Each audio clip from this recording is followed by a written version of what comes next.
Hey everybody, I just wanted to give my 2 cents on the Xbox rumors that they're moving away from hardware. And this, I think, is a case of two things being true at the same time.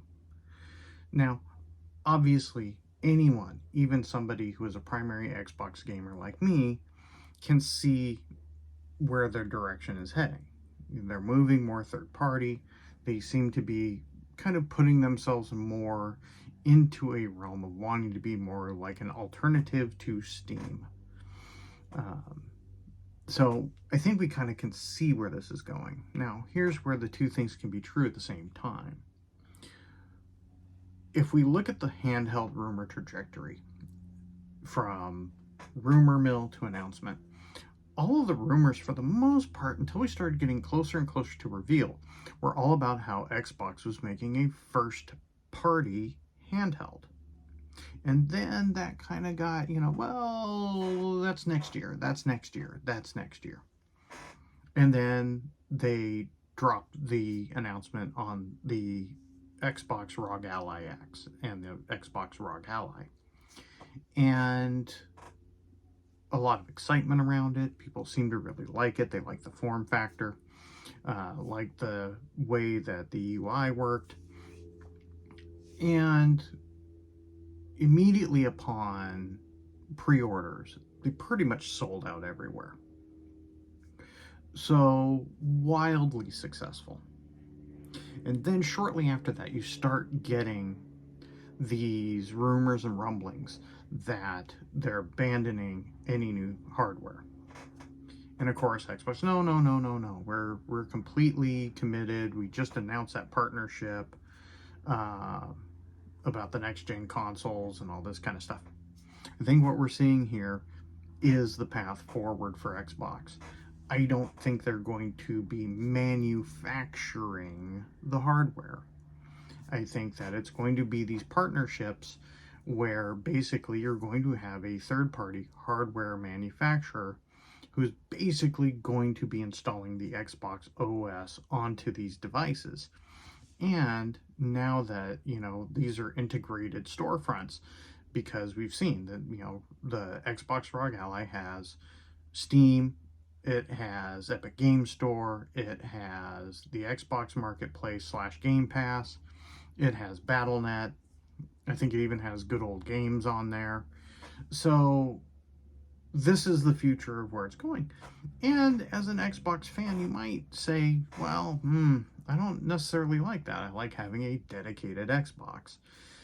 But I think the thing that Xbox is seeing is a progression down the line where people who are buying digital content are wanting a decentralized marketplace. They want a decentralized hardware. That's why, these handhelds have been so successful, is because you can take your digital library with you anywhere. And people are liking that. That's why PC gaming is on the rise. PC handheld gaming is on the rise. There is a generation we're not thinking about who have been raised on mobile games where when they upgrade to a new phone within that ecosystem, all of these games come with them. So this is what Xbox is looking at, is get people into the ecosystem. Get out of the part of the gaming market that is losing you money and focus on the area that is making you money, which is the games, the marketplace, the partnerships, and that's where they're focusing. So there will be a next Xbox. It's just not going to be built and manufactured by Microsoft.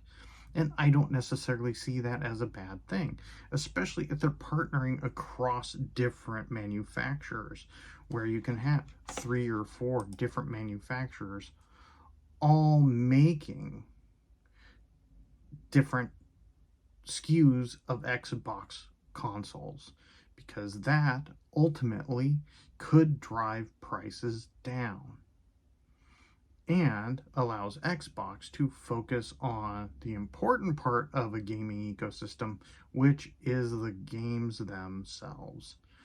And making sure that your library can transfer and go with you.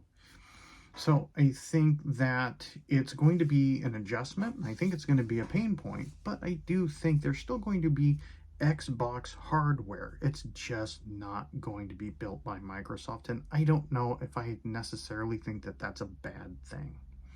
I think that they're looking further out than what we're thinking about. We think of things in these traditional generation jumps, where it is, you know, the Xbox 360 to the Xbox One.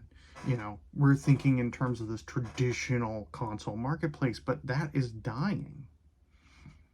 Now, you know, like I said, you know, it's an iffy time to look at as an Xbox fan. But ultimately, if we're thinking forward and thinking of the future of the gaming marketplace as a whole, I think this is ultimately a good thing, and I think this is ultimately where the marketplace is going to go as far as gaming as a whole. You know, will you still have a PlayStation? Yeah, but I mean, even PlayStation is slowly moving away from being so exclusive heavy. Nintendo's really the main holdout. They're mainly the ones you're not seeing their games showing up in other places. So I think that outside of just, you know, very specific niche things, you're just going to see this kind of the traditional console marketplace go away. We'll see if that's a good or bad thing. Anyway, let me know your thoughts. Comment below, like, share, subscribe, all that good stuff, and I'll see you in the next video.